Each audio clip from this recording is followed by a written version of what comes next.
नमस्कार, मैं हूं राजेश पिपलोदिया और इस वक्त आप देख रहे हैं दोपहर न्यूज।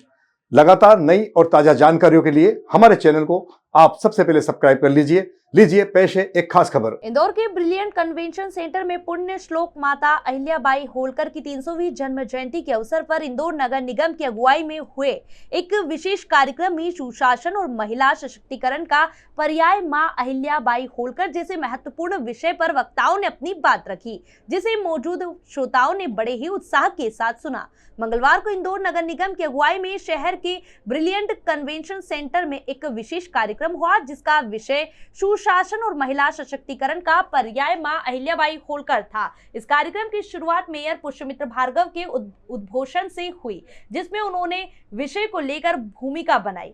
इस मौके पर इंदौर के उन चुनिंदा वक्ताओं ने अपनी बात मौजूद श्रोताओं के बीच रखी, जिन्होंने माता अहिल्याबाई होलकर की कार्यशैली को अपनाकर अपने क्षेत्रों में काम किए हैं। इस मौके पर किन्नर गुरु खुशबू ने मां अहिल्या की कृतित्व का गुणगान किया। इस कार्यक्रम में वयोवृद्ध शिक्षिका उषा ताई का उनके कृतित्व के लिए उन्हें सम्मानित किया गया। तो सैनिकों को रुकने की व्यवस्था नहीं मिली, भोजन नहीं मिला, ऐसा नहीं होना चाहिए, इसलिए उन्होंने धर्मशालाएं बनवाई,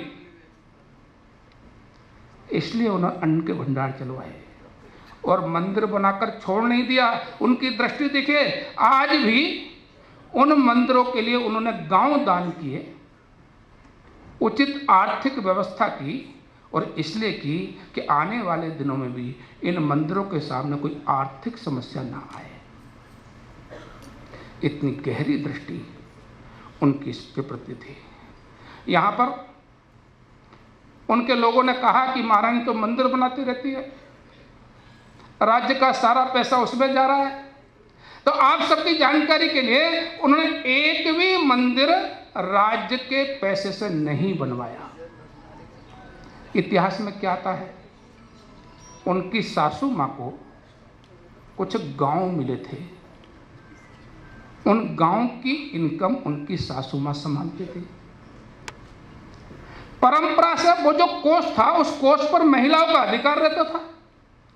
महारानी अहिल्याबाई होलकर को वो कोष मिला था और ऐसा इतिहास में वर्णन आता है कि पति की इनकम का 25% ये महिला के यानी पत्नी के खाते में जाता था और इसलिए महारानी अहिल्याबाई का वो भी एक कोष था। उन्होंने जितने भी मंदिर बनाए हैं उसको बोलते थे खासगी ट्रस्ट, आज उसका नाम हो गया अहिल्याबाई ट्रस्ट। अभी है माँ अहिल्या की 300वें जन्म जयंती के अवसर पर इंदौर में लगातार अलग अलग उत्सव हो रहे हैं।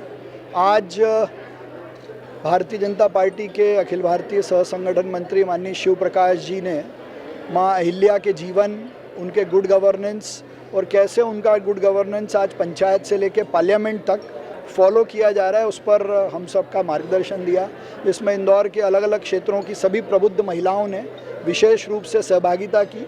साथ ही उनके जीवन पे एक डॉक्यूमेंट्री भी हम सब ने मिलकर देखी है।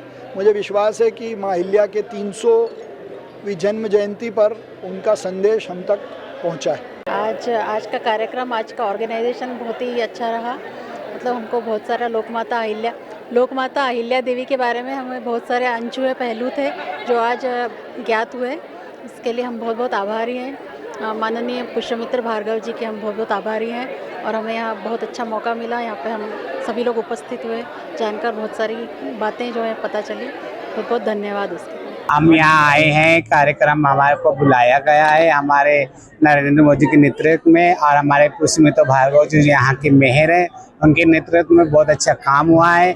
हमारी अहिल्या रानी माँ जो है इस धरती, इस भूमि को उन्होंने सींचा है, उन्होंने उनका 300 वर्ष पूरा किया है। भगवान उनकी आत्मा को शांति दे और उन्होंने बहुत अच्छा कार्य करके गए। जो जनता जनार्दन के लिए सोचा है, जो जनता के लिए किया है, बहुत भारी और बहुत उचित काम किया है और हम भी उसी लेख पे चल रहे हैं, उसी राह पे चल रहे हैं। हम भी चाहते हैं कि कुछ हम भविष्य में ऐसा कर दिखाए कि जो माता रानी अहिल्या का आज नाम हो रहा है, जो काम उन्होंने किया है और जो श्रद्धा भावना उनकी है, वही हमारे अंदर भी पाई जाए और वही रक्षा हम भी करें और वही रास्ता हम भी चलें।